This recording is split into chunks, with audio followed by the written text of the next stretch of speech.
बालाई इलाकों में हुई शदीद बारिश के नतीजे में तेलंगाना के जिले नलगुना में वाक़ई मूसी प्रोजेक्ट में पानी की सतह में इजाफा दर्ज किया गया, जिसके बाद उसके 4 दरवाजे खोलते हुए पानी को निचले इलाकों में छोड़ा गया।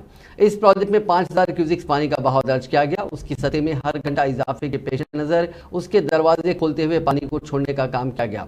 इस प्रोजेक्ट में 466 क्यूसिक्स पानी का बहाव दर्ज किया गया।